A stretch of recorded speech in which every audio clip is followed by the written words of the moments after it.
Hey everyone, okay, we're back for the second part of med beds. Okay, so this is directly for the humanitarians. I should tell you my name, Skye Prince. Everybody knows who I am. Okay, so now we've got that out of the way. This is specifically for the humanitarians and those working in and developing the centres. Have everything to do with centres, the actual working parts of what we are creating. Okay. So, funding. First thing we need is funding. Why do we need funding? Because without funding, we can't pay staff, we can't build centres, we can't pay for transport, we can't pay for security. Number one thing, security. We can't do it. We don't have the money. So we need funding. I'm not a funding expert, so I'm not going to go into great detail, but I do know you need bonds or currency like Zim, Dong, Dinar, those other currencies which I've no idea about. I do the med beds. I do the technology, not the funding part. So we need them, and you, if you have them, brilliant. Get together your ideas of a project. By this time, if you're watching this, you're pretty much already involved in it, and you know all this anyway. But I'm just going to go through it again for knowledge. Okay, just for knowledge. Okay, so you get your project together, you type it all out, put it in a nice little folder, ready to present to the redemption appointment team. A redemption team at your redemption appointment. Okay, now if you don't have any of these funding, any of these currencies or bonds, then you need to find someone who will fund you. Okay, and I know there's a couple of organizations, especially one that you can get funding, but to get that funding you also have to participate in their one of their programs. So if you want to remain sovereign and completely individual, then you either need to get off your backside and get funding, or you need to find someone who has it and will fund your project. Okay, so you go to your redemption appointment, you exchange your currency, your bonds, etc., and you sign your NDA, which means you can't talk about the funds, the appointment, the exchange rate, all of that, anything to do with money. And away you go. And then you go and start your project. Okay, so I've also been informed that you can talk about your project. And I have been asked this morning to continue talking about projects and medbeds and everything, even after I received my funds, which I was going to take 3 months off to focus on getting my family and myself somewhere to live and starting our life again. But it seems that that's not going to be possible, so here we are. My holiday will have to wait. Okay, so yeah, you can talk about your projects, you can advertise for staff, hire staff, etc. But when you do have your funding, people are going to ask, especially family and friends, where'd you get this money? Of course you're going to buy a new house, of course you're going to buy a new car and some jewelry and new shoes and clothes, whatever. People are going to ask, where did you get that? Oh, you got a new car. How did you get that? You need to come up with some kind of story, okay, that you can tell people. For example, oh, I've got a position, I've got a job working for a company as a project manager, and this is just part of the job, okay? So you can say things like that, but you will need to come up with some kind of cover story for your newfound wealth. If you tell people, oh yes, I got all this money for humanitarian projects and it's mine, people are going to be knocking on your doorstep saying, hey, I've lost my job. Can you hire me? Oh, sorry, my car broke down. Can you buy me a new one? Etc, etc, etc. If you say that the money is you're managing it for a company, then that puts a boundary, and then that doesn't lose you friendships and family members because all of a sudden you're not going to be used by them, financially. All right, so you need to come up with some kind of story. Really, really, really important to save yourself a lot of hassle in the future. Okay, and that will also stop people, petty criminals banging on your doorstep, kidnapping your family and friends like they do in the movies. Give me, $20 trillion or some ridiculous thing like that, or give me $1 million and things like that. If it's company money, then that puts you in a much better position for safety wise, as well as not being used and abused by those who will use and abuse your new financial status. Okay, so the NDA, yes, like I just said, is about the money. Okay, don't tell people, oh yeah, I've now got $1 trillion to do this medbed project. Be like, oh, can you help me pay off my mortgage? Okay, so don't do that. Don't do that. All right. So now I want to get into this is medbed specific. Okay, this video, because that's what I do, medbeds and healing centers. I don't do all the other projects. There are many, many, many, many projects. Anything you can think of, from cleaning up the oceans to animal rescue to building homes for homeless to creating fresh water for Africa, for growing food, for whatever. Okay, there's so many different projects. Anything you can think of that needs doing on Earth is a humanitarian project. Okay, now if you have funding but you don't want to do the project yourself, you can find someone to fund, to give, you know, to fund their project. And I understand that you'll also be able to donate funds to the global or your country humanitarian funding efforts, whatever, and you'll find those details out at the redemption appointment. That's also an option if you don't want to do projects yourself. Okay, so this one's all about the medbeds and healing centers. So once the first person in tier 4B has their redemption appointment, we know it's going to go really, really quick. Apparently we've got 10 days to do your exchange or to make your appointment, something like that. So once the first person has had their redemption appointment, you have 30 days, and this is for everyone regardless of when your appointment is. You have 30 days to submit your application to have med beds in your center, in your project that you're doing or you're funding. Okay, you got 30 days to get those applications in, and you'll get the application at the redemption appointment or like within 24 hours after the redemption appointment. Okay, so you got 30 days to get from the very first appointment, redemption appointment, you got 30 days to get your application in. Then it'll be about 2 weeks later where you'll be given notice of where you have to be for 3 to 5 days. I understand it'll be usually 4 days, and I've heard that there will be only 5 of these 3 to 5 day conferences around the world. Okay, that's what I've heard. I cannot confirm that. It's just gossip.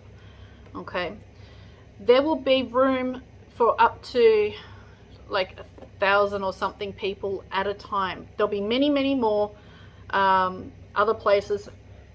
Pardon me. But yeah, I've heard there'll be 5 major conferences around the world. Okay, I'm sure they'll put in more smaller ones, but these are the major ones. Okay, for large groups of people at a time. So you'll be given a time and date and location as where to be for your conference in order to be approved to have med beds in your project or your center. Now, if you do not go to this conference, you will not be approved. There is no exceptions, because this conference is to get you to understand and make sure you understand what is actually needed and the requirements to have this technology in your possession under your care. Okay, now if you have trouble finding someone to look after children, parents, animals, whatever, you have all of this money. You can make arrangements. It's not as though you're not going to be able to make arrangements. And if you can't make arrangements, then they say, well, if you can't make arrangements to have 4 or 5 days away, then how are you going to have enough time to do your project? Okay, so it's a double-edged sword. You have to show that you have the ability to organize. This comes under organization as well, that you can organize to be able to have this technology in your care, and that part of the organization is organizing care for loved ones, pets, whatever, at home for like 5 days. All right. So this is not just about telling you what you need. This is about you demonstrating you have the ability and such to have this technology in your care, because this is a huge responsibility. This is not just like having a bed in your backyard shed. Okay, this is major. This is very, very important, and it's a huge responsibility. So part of your approval process will be making sure you get to and you can attend the conference. No conference, no approval. It's that simple. Okay. Now at the conference, they will go through with you the requirements. They will go through with you the dimensions of the rooms that is needed.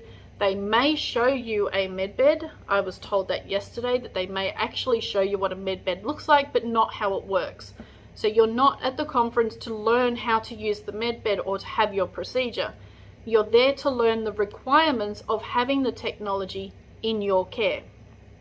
Okay, in your center, in whatever. Okay, you're not there to see how it works or to learn how it works.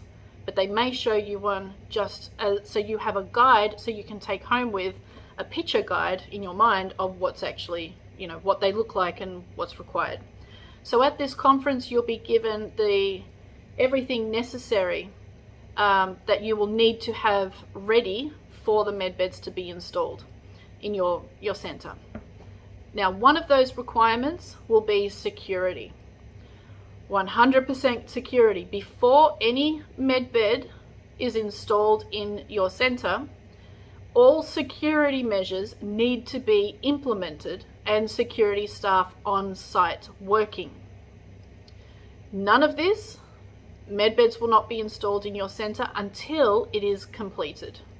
Okay, so if you're a bit lax on your security because you're too busy building your center and fitting it out the way you want it, and you've forgotten, hang on a second, I need security guys, they got to put in cameras, they got to put in this, they got to put in that, and the military guys are knocking on your door saying, we're ready to install the med beds, can we come and make sure that you've done everything? You say, oh no, sorry, I'm not ready. That's going to be frowned upon. Okay, it really is going to be frowned upon. So the first thing you need to do is get your security guys. They may want to build security into the center that's being built. Okay, they may want to install stuff in the actual while it's being built. Okay, so it's just time consuming if you bring them in after everything's been built and they say, well, actually, we need to renovate this or do this because we need to put that in there. Okay, so get your security guys involved in the building process. It will take so much less time if you do that instead of waiting till everything's done and then bringing them in. Get them involved, 100% involved.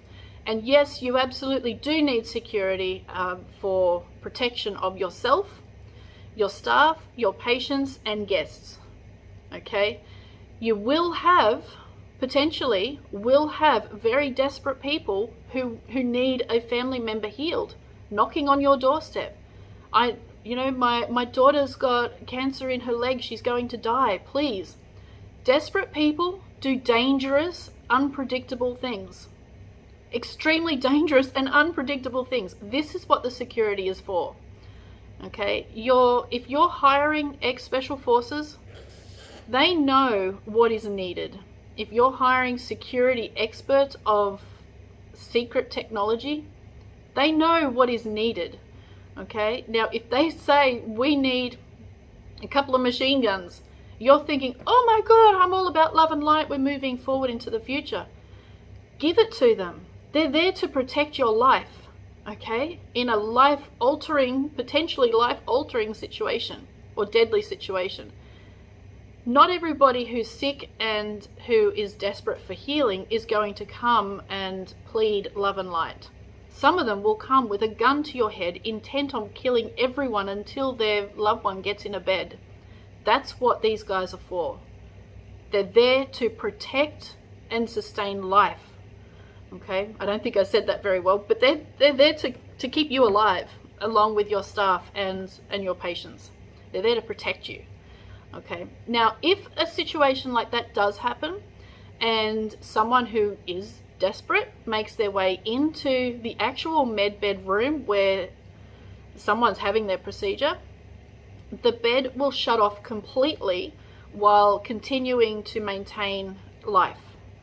Okay, so the person having their procedure will indeed be looked after by the actual bed, but the bed will not.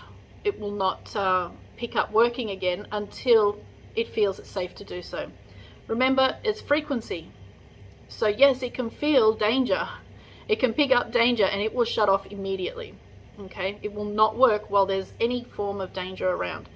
And as soon as the danger is neutralized, it will automatically start up again. Okay. Really, really cool stuff. You may have to press a button, but I'm pretty sure from memory it will start up again. Okay, on its own when it feels that the danger's gone, when the frequency raises again. Okay, so yes, you will need that. So after the conference, what happens then? Okay, after the conference, you go and you build your center, you renovate, you do whatever it is you are meant to do. I have heard from the time you receive your funds to the time you must have started at least some of your project is 6 months. So you do have time to go on a short holiday, but in the first 6 months you have to demonstrate that you have started your project. Someone out there correct me if I'm wrong, but that's what I've heard. I don't know if it's true or not. That's just news on the grapevine. Okay. Now, so after you've got approval, you go and work with your architects, your builders, and you get it going. Okay. Some places that people are planning on are already ready to go. You just need to renovate and paint the room, paint the walls and decorate. Away you go. Not a problem. And some people are building from scratch. All is fine. There is no set time limit of which you have to have your project ready.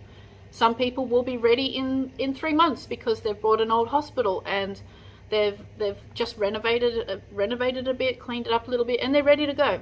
Some people 2-3 years. Okay. Other projects will be 12 months. All right. Every project's going to be different. It's not a race. Do this right and get it done the first time so you don't have to go back again and again and again and change it. Now remember, once the healing has taken place on Earth, there's not going to be a need for all these medbed centers because everyone's healthy, everyone's healed. Okay, so a lot of the centers will become wellness centers, more like day spas, weekend resorts, education centers, that kind of thing. They're not always going to be medbed centers. Okay, there's no need for it. No need to have a medbed center on every street corner when everyone's healthy. There will be a few around, okay, for emergencies and maintenance stuff, but not like there will be initially. So when you're building your center and designing it, make sure that you can turn it into a wellness center, a holiday resort, something else after. Okay, don't just build it with only the med beds in mind. Build it and design it that it can be changed, easily changed into something else with perhaps just a little more work or something like that. Okay, really, really important to know that, guys. Really important. Okay, for my center, I'm planning a 6-story medieval type castle with 500 bedrooms and fitted out for 1,000 people plus staff plus extras.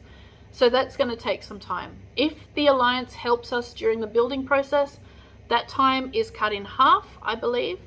If we also get replicator technology to help with the building process, that is also reduce the time in building and such. Let's hope they do that.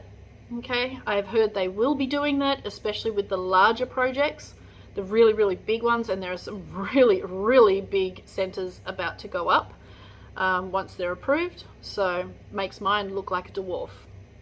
All right, there is no minimum number of patients you cater for to have a med bed in your care, okay, in your center. There's no maximum. You can cater for 5 patients, you can cater for 50,000 patients. There's no minimum or maximum. I do not know if there is a certain number or a maximum amount of beds that you can have. That will be decided by the Alliance. according to your capability and the center that you're developing. Okay, so if you're developing for my example, I'm planning more of a education center, so I only want 2 beds, maximum 3. Even though we've got 1,000 patients, I really want to make it more of an education healing center, not just about the med beds. So for me, I will only be applying for 2, maybe 3 at the most. Okay, other people want 20 because they're creating something like a large metropolitan hospital. That's fine. Okay, there's no minimum, there's no maximum. You can have 1. That's all you need, 1. Okay, you don't have to compete with someone down the street that's got a huge center.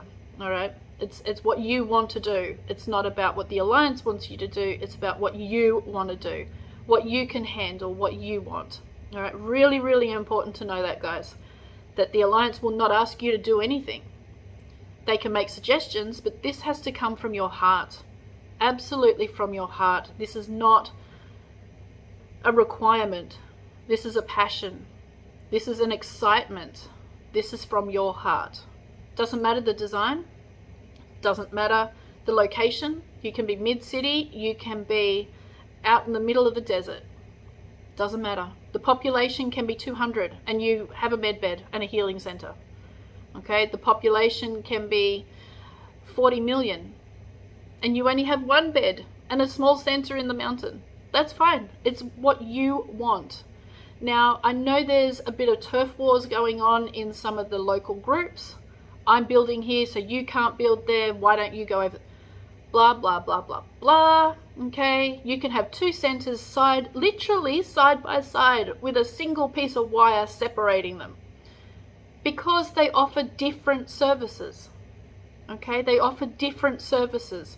So work together. Instead of the turf wars and flouting the ego, work together. Okay, it's not hard. It's really not. Work together in your location that you want. Okay, really important. If you can't get along with your fellow humanitarians, then projects are doomed to fail even before they begin. All right, consciousness.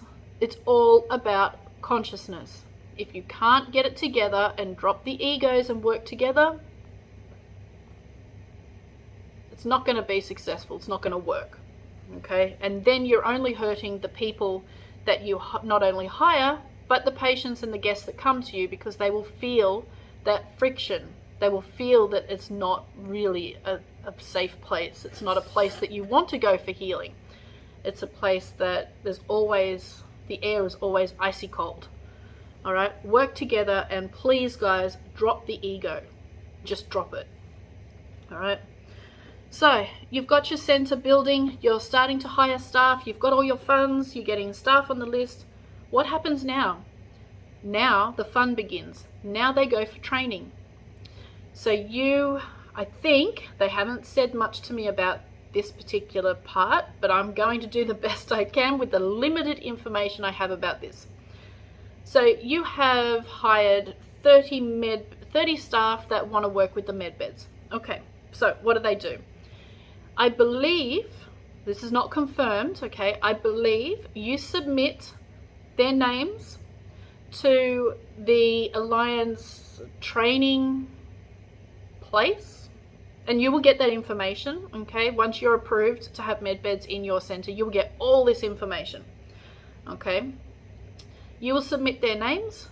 They will be given a time and place and date for their training, and then they will go off and be trained. Now, if you have a surgeon or someone who is very experienced in medical technology, like a radiologist or someone else like that, their training could be a weekend. It could be 2 days. That's it. Because they know everything else. All they need to know is the technology. That's it. It could be 2 days. All right. For example, I've had 3 major shoulder surgeries. My shoulder surgeon, who's a professor of orthopedic surgery, his training would be 2 days, literally. It'd be like 16 hours. That's it. Someone who has no medical or nursing or any kind of training like that, it could be 6 months. Okay, because you actually have to learn how to move patients when they're a dead weight because they're asleep or very sleepy. You have to know about patients coming in that's got severe illness and injuries. You know, it's basically an entire medical nursing course with advanced technology. Okay, so that's why the training will be so different. You're not going to put a professor of orthopedic surgery into a 6-month course on learning how to move a patient or how to deal with a broken leg. You know, they pretty much need to know about the technology. Everything else is, they've already done it. They may need a refresher because they haven't done it for so long, but they've pretty much already done it. Okay, so you'll have probably lifting machines, all sorts of different technologies. Now the training will not only be med beds. The training will also have birthing mats, I believe they're called. Well, that's the name that was given to me. Birthing mats, where you put this almost like a mat, kind of thickish kind of black mat on the bed, and the pregnant lady that's about to give birth or is giving birth lays on this mat, and that mat numbs and relaxes the woman's muscles and everything, so she doesn't feel anything. And then they put this cube, looks like a cube, what I've been shown in my head, on just under the woman's breasts on top of where the baby, and that cube gently pushes the baby down while the mat is keeping all the muscles relaxed. So there's literally no effort, no drugs, no pain, no nothing. So the training will involve that. The training will also involve the animal healing chambers. So those who is getting employment in the animal rescue centres with the healing chambers will also go through this entire training. The training is identical for both. Same course, same class. Okay, exactly the same. You'll also get training in emergency technology, emergency healing technology. Okay, you'll get there's so many different technologies. It's not all about the med beds. Okay, there's many other different technologies that medbed and healing centers will also receive. Okay, so you need training in that as well. Also, you will learn how to use replicators for food, for product, for all sorts of different things. So the training is a complete crash course in everything medical, healing technology. It's almost like a permanent paramedic. So you learn everything from minor surgeries, emergency stuff, to technologies, all kinds of different things. So those who have extensive medical experience, your course may be 2 days. Those who know nothing could be a lot longer, a lot longer. Now you will only pass this course when you have demonstrated, you can do it all and you know it all. This is not something that it's just an online thing. You actually have to go there in person. Okay. Now the centers are not responsible for training unless they are a specific and qualified training center. And that's what my center's aiming for, the one that I'm creating, to be one of these training centers. Okay. So if you don't have employment at a center, you don't get training. It's not something like you go to university for. No employment, no training. It's that simple. So if you want to work with the med beds, you have to gain employment at a center. You have to be hired, and then they send you off to training. Okay, so it's really important. Okay, there are no training courses. Training is part of your employment. It's not a course that you just pay to do and you go and get your certificate at the end and then you go find a job. You find a job and then you get the training. Okay, really important to know that, because the scammers are saying, you pay your fee of $700 or whatever it is and you get your training. It's nothing like that. The training is in person. It's not online. Nothing is online. It is in person. That way you also know that it's not a scam. If they say, oh yes, it's online, no, it's not. It is in person. You have to go there in person, face to face, working on patients, working, with your fellow students, face to face in person. Okay, really, really important to know that. All right, and then, so what happens after then when the beds are public? Okay, so all your computer systems that you will have will be connected to the main quantum system, and when the patient rings up and books their scan, if you have scanning ability at your center, then that system may refer them to your place, your center, for their scan. So you become the scanning team, okay, as well. So, you know, it just depends. Just depends if you offer that process or not. So they come to you for their scan, or they go somewhere else for their scan, whatever. Then the quantum computer spits out their time and date of their procedure, and then the quantum computer will send those details not only to the patient, but to the center that the patient is booked in for. Okay, you may get a phone call, oh, we got a new booking, they're coming in tomorrow at 6 a.m. Okay, make sure that, you know, can you prepare a bed for them? Something like that. Okay, if you think about how hospitals work, okay, this is extremely similar. It's literally the same how hospitals work, except all the hospitals, in our case all the centers, are completely connected to the mainframe, the main system. All right, completely connected. So there's no emailing, oh, I'm sorry, but, you know, we're full at the moment, whatever. Okay, for the med beds especially, that the team will know how many beds you got left and what time and everything you have. So it's all done for you. All you'll have to do is welcome the people in, prepare their bed, prepare their room, whatever's needed. Okay, that's it. All right, they're all connected.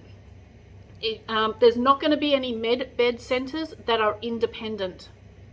Okay, they are all connected, every single one of them. So if you want to have a med bed in your center but don't want to be connected, you only want to service, you know, your local community, that's not going to happen.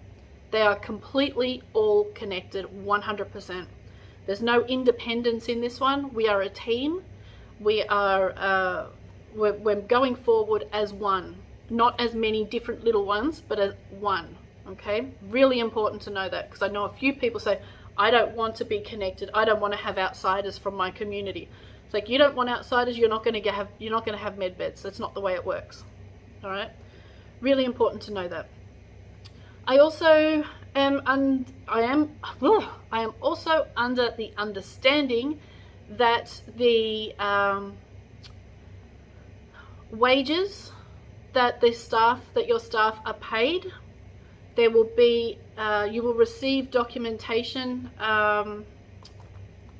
when you go to your redemption appointment or shortly after about wages. It's a recommended wage guide.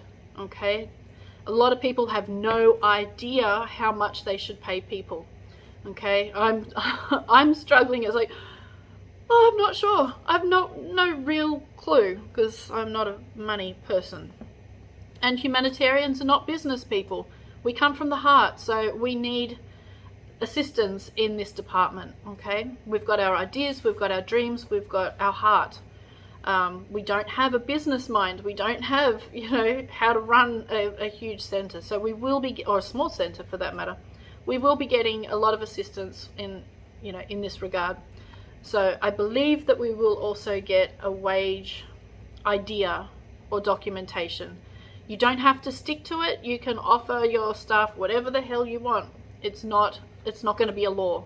There's not going to be laws. The only laws will be what you need to have implemented in your center to have the technology. That's it. Everything else is totally up to you. Okay. Now, a lot of centers are providing housing for staff, guest accommodation, including the accommodation for their patients, etc. Transportation. What else?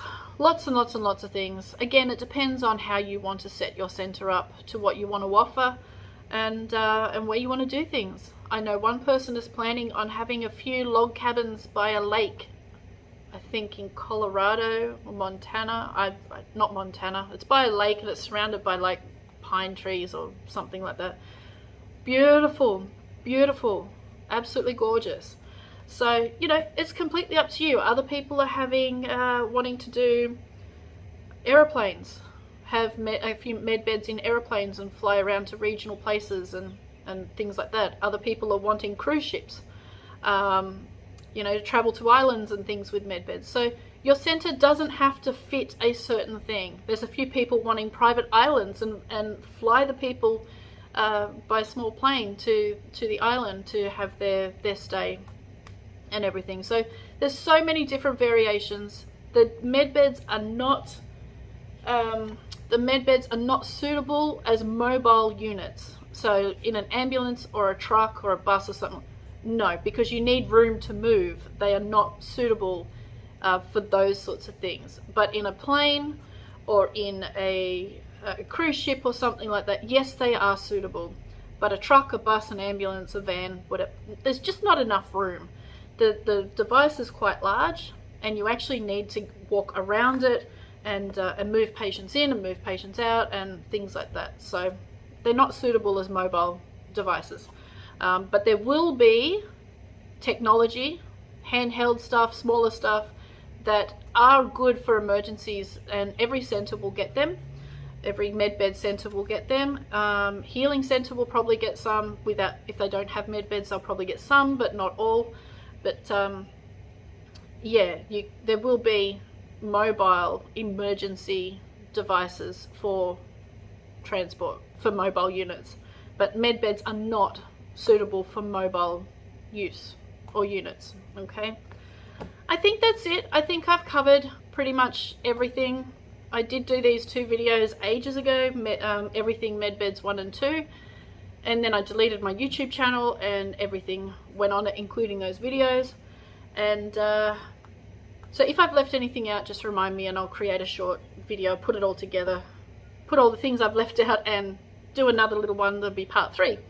So this is part 2, okay, medbeds part 2. So yeah, but just remember, 100% no medbeds are available yet. We're waiting on funding. You cannot get on a list. You cannot get training. It just doesn't happen. Okay, that's the scammers. And yeah, definitely do not email anyone who says, you know, it's available now, because it's not. All right, they are scammers. They want your money, so don't do it. Don't give them the time and energy. Don't play into their games. Just ignore them. And yeah, have a great one. Okay, so all this is, we hope, is going to start extremely shortly. We wish it already had started, but certain things have to and had to take place first. And we're getting closer and closer to the finish line where the funds will be released, and then it's go time. Then it's fun time, it's play time. Okay, so just be aware that there will be many scams out there, and just use your discernment. Okay, my website, athuzalodge.net, and my 2 YouTube channels, Athusa Lodge and Athusa Lodge Equestrian Park, will be doing notifications as well. Okay, so if you stay on the YouTube channels, especially this one that you're on, you will find the correct details. You will not fall into the hands of the scammers. Alrighty. Alright, everyone, have a great day, and thank you for watching, and we will catch up again shortly. Thanks everyone. Bye.